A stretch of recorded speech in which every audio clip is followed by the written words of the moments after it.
नमस्कार मित्रांनो, आकाशात उडणारे विमान पाहून कधीतरी मीही हे विमान चालवेन असं स्वप्न तुम्ही किंवा तुमच्या मुलाने कधीतरी नक्कीच पाहिलं असेल.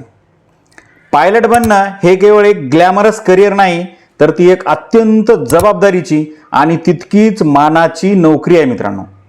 अनेकदा विद्यार्थ्यांना व पालकांना असं वाटतं की पायलट बनणं खूप अवघड आहे किंवा यासाठी प्रचंड पैसा लागतो आणि सामान्य कुटुंबातील मुलं पायलट बनू शकत नाहीत. पण हा तुमचा गैरसमज आहे. आजच्या या व्हिडिओमध्ये आपण अगदी सोप्या भाषेत स्टेप बाय स्टेप पाहणार आहोत की 12वी पास झाल्यानंतर तुम्ही कमर्शियल पायलट कसे बनू शकता. याची संपूर्ण प्रोसेस, पात्रता, येणारा खर्च आणि मिळणारा पगार याबद्दलची सर्व माहिती आपण सविस्तर जाणून घेणार आहोत. त्यामुळे हा व्हिडिओ न चुकता संपूर्ण शेवटपर्यंत नक्की पहा. पायलट बनण्याच्या प्रवासामध्ये सर्वात पहिली आणि महत्त्वाची पायरी मित्रांनो तुमची शैक्षणिक पात्रता. आता शैक्षणिक पात्रता काय असायला पाहिजे? जर तुम्हाला पायलट व्हायचं असेल तर तुम्ही 12वी सायन्स शाखेतून पास असणं गरजेचं आहे. म्हणजे यामध्ये तुमचे फिजिक्स म्हणजेच भौतिकशास्त्र आणि मॅथ्स म्हणजे गणित हे 2 विषय अनिवार्य असणं आवश्यक आहे. 12वी मध्ये तुम्हाला किमान 50% गुण मिळणे आवश्यक आहे मित्रांनो. आता इथं अनेकांचा प्रश्न असेल की जर आम्ही 12वी सायन्स उत्तीर्ण नसू पण आम्ही 12वी कॉमर्स किंवा आर्ट्समधून पास झालेले आहोत तर आणि आम्हाला पायलट बनायचं आहे तर आम्हाला संधी आहे का? तर हो, तुम्ही नक्की पायलट बनू शकता. जर तुम्ही इतर शाखेतून 12वी केली असेल तर तुम्हाला NIOS म्हणजेच नॅशनल इन्स्टिट्यूट ऑफ ओपन स्कूलिंगद्वारे फक्त फिजिक्स आणि मॅथ्स या 2 विषयांची परीक्षा देऊन या करिअरसाठी तुम्ही पात्र होऊ शकता मित्रांनो. त्यामुळे काळजी करू नका, पर्याय आहे. आता शैक्षणिक पात्रतेसोबतच वयाची आणि शारीरिक फिटनेसची अटही तितकीच महत्त्वाची आहे मित्रांनो. कारण फ्लाइंग स्कूलमध्ये प्रवेश घेण्यासाठी तुमचे वय किमान 17 वर्ष पूर्ण असणे आवश्यक आहे. शारीरिक पात्रतेबद्दल बोलायचे झाले तर तुमची दृष्टी सगळ्यात महत्त्वाचं. तुमची दृष्टी म्हणजेच आय साईट ही 6x6 असणं आवश्यक आहे. जर तुम्हाला चष्मा असेल तर तो ठराविक मर्यादेपर्यंत मान्य केला जातो, पण त्याच्यावर असेल तर तुम्ही पात्र होत नाहीत. आणि दुसरी महत्त्वाची गोष्ट म्हणजे जर तुम्हाला कलर ब्लाइंडनेस असेल म्हणजे रातांधळेपणाचा त्रास असेल तरीही तुम्ही त्या ठिकाणी पात्र होणार नाहीत. तुम्हाला कोणताही गंभीर आजार नसावा आणि तुम्ही शारीरिक व मानसिकदृष्ट्या पूर्णपणे फिट असणे गरजेचे आहे.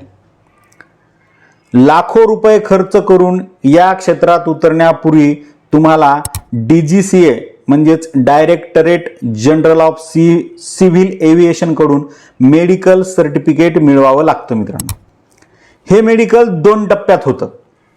पहिल्या टप्प्याला क्लास 2 मेडिकल म्हणतात, जे सुरुवातीला कोणत्याही DGCA मान्यता प्राप्त डॉक्टरांकडून करून घेता येतं तुम्हाला.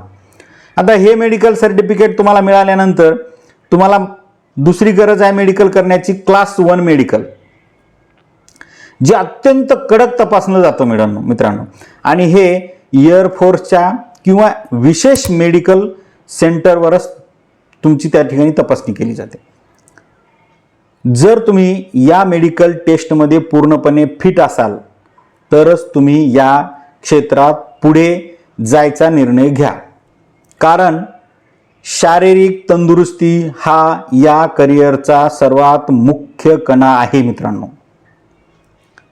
त्याशिवाय तुम्हाला या करिअरमध्ये कोणतीही गोष्ट साध्य करणं सोपं होणार नाही. सर्वात महत्त्वाची पात्रता शारीरिक फिटनेस हाच आहे या करिअरचा. आता पाहूया 12वी नंतर पायलट बनण्याचे मुख्य मार्ग कोणते आहेत. ते 2 आहेत मित्रांनो. 2 पद्धतीने तुम्ही पायलट होऊ शकता. यातला पहिला मार्ग आहे ज्याला कन्व्हेन्शनल पाथ किंवा CPL मार्ग म्हणतात. या मार्गाला जाताना सर्वात आधी तुम्हाला भारतातील किंवा परदेशातील एखाद्या चांगल्या फ्लाइंग क्लब किंवा एव्हिएशन अकॅडमीमध्ये प्रवेश घ्यावा लागतो. भारतात इंदिरा गांधी राष्ट्रीय उड्डाण अकादमी किंवा आपल्या महाराष्ट्रामध्ये गोंदियातील नॅशनल फ्लाइंग ट्रेनिंग इन्स्टिट्यूट यांसारख्या अनेक चांगल्या अकॅडमी आहेत. आणि तिथे प्रवेश घेतल्यानंतर तुम्हाला सर्वात आधी SPL म्हणजेच स्टुडंट पायलट लायसन मिळवावं लागतं किंवा मिळतं ते. आणि तुम्हाला SPL लायसन मिळाल्यानंतर तुम्हाला DGCAचे एअर नेव्हिगेशन किंवा एव्हिएशनल मेट्रोलॉजी एअर रेग्युलेशन्स यासारख्या 5 ते 6 थेअरी पेपर्स पास करावे लागतात. या थेअरी परीक्षांसोबतच तुम्हाला विमानाचे एकूण 200 तास उड्डाण म्हणजेच फ्लाइंग आवर्स पूर्ण करावे लागतात. हे सर्व निकष यशस्वीपणे तुम्ही एकदा पास केले की तुम्हाला कमर्शियल पायलट लायसन म्हणजेच CPL मिळतं मित्रांनो. आता पाहूया दुसरा मार्ग कोणता आहे पायलट होण्याचा, जो सध्या खूप लोकप्रिय झालेला आहे मित्रांनो, ज्याला कॅडेट पायलट प्रोग्राम म्हणतात.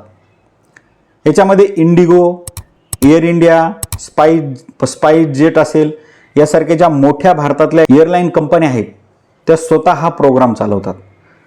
यासाठी या कंपन्या काय करतात, स्वतःची एक परीक्षा घेतात, त्याला ॲप्टिट्यूड टेस्ट आणि इंटरव्ह्यू पण घेतात. यामध्ये जर तुमची निवड झाली तर त्या एअरलाईन्स स्वतः तुम्हाला त्यांच्या भागीदारी असलेल्या आंतरराष्ट्रीय फ्लाइंग स्कूलमध्ये ट्रेनिंगसाठी पाठवतात.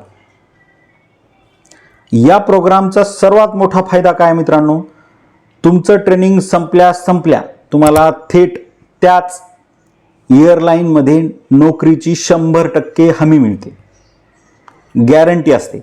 म्हणजे ट्रेनिंग संपल्यावर तुम्हाला इतरत्र नोकरी शोधण्यात वेळ घालवायची गरज नाही, नोकरी शोधत फिरायची अजिबात गरज पडत नाही. कमर्शियल पायलट लायसन्स किंवा कॅडेट प्रोग्राम पूर्ण केला म्हणजे तुम्ही थेट पॅसेंजर विमान उडू शकत नाही मित्रांनो. यासाठी तुम्हाला टाईप रेटिंग करावं लागतं. आता तुम्ही म्हणाल हे टाईप रेटिंग काय आहे. टाईप रेटिंग म्हणजेच एखाद्या ठराविक मोठ्या विमानाचे, जसे की एअरबस A320 किंवा बोईंग 737 हे जे मोठी विमान आहेत या विमानांचं विशेष ट्रेनिंग घेणं गरजेचं आहे. आणि हे ट्रेनिंग प्रामुख्यानं सिम्युलेटरवर दिलं जातं, जे की हुबेहूब खऱ्या विमानासारखं असतं मित्रांनो. तुम्हाला खरं विमान चालवायलो असाच त्या ठिकाणी फील येतो आणि त्या ठिकाणी तुम्हाला त्या सिम्युलेटरवर ते ट्रेनिंग द्यायचं असतं. हे टाईप रेटिंग पूर्ण केल्यानंतर तुम्ही कमर्शियल विमानाचे को पायलट म्हणजेच फर्स्ट ऑफिसर बनण्यासाठी पात्र ठरता. आता वळूया सर्वात महत्त्वाच्या आणि पालकांच्या चिंतेच्या प्रश्नाकडे, तो म्हणजे यासाठी खर्च किती येतो, कारण तो खूप महत्त्वाचा आहे. पायलट बनणं हे थोडं महागडं करिअर आहे मित्रांनो इतर करिअरपेक्षा, पण हे आपल्या सर्वांनाच माहीत आहे की हे महागडं करिअर आहे. जर तुम्ही पहिल्या मार्गाने, मी सांगितलेला जो पहिला मार्ग आहे त्या मार्गाने जर तुम्हाला स्वतः फ्लाइंग स्कूलमध्ये जाऊन त्या ठिकाणी CPL काढायचं असेल तर टाईप रेटिंग दोन्हीकडे पण करावं लागते. तर टाईप रेटिंगसह तुम्हाला 45 ते 60 लाख रुपयांपर्यंत खर्च येऊ शकतो मित्रांनो. आणि जर तुम्ही दुसऱ्या मार्गाने म्हणजेच कॅडेट पायलट प्रोग्राम निवडला असेल तर हा खर्च 80 ते 1 कोटी रुपयापर्यंत जाऊ शकतो. आता अनेकांना प्रश्न पडला असेल की एवढे पैसे आणायचे कुठून. सर्वसामान्य कुटुंबातल्या विद्यार्थ्यांना एवढे पैसे आणणं कठीण आहे. जर तुमचे फ्लाइंग स्कूल जिथं तुम्ही ॲडमिशन घेतले ते फ्लाइंग स्कूल जर DGCA मान्यता प्राप्त असेल आणि तुमच्याकडे जर त्या ठिकाणचं पत्र असेल तर भारतातील सर्व प्रमुख ज्या मोठ्या मोठ्या बँका आहेत त्या करिअरसाठी एज्युकेशन लोन म्हणजे शैक्षणिक कर्ज देतात, ज्यामुळे पैशांची अडचण तुमची बऱ्याच अंशी दूर होऊ शकते. आता शेवटी जाणून घेऊया की इतका मोठा खर्च केल्यानंतर या क्षेत्रात कमाई आणि करिअरची वाढ कशी होते.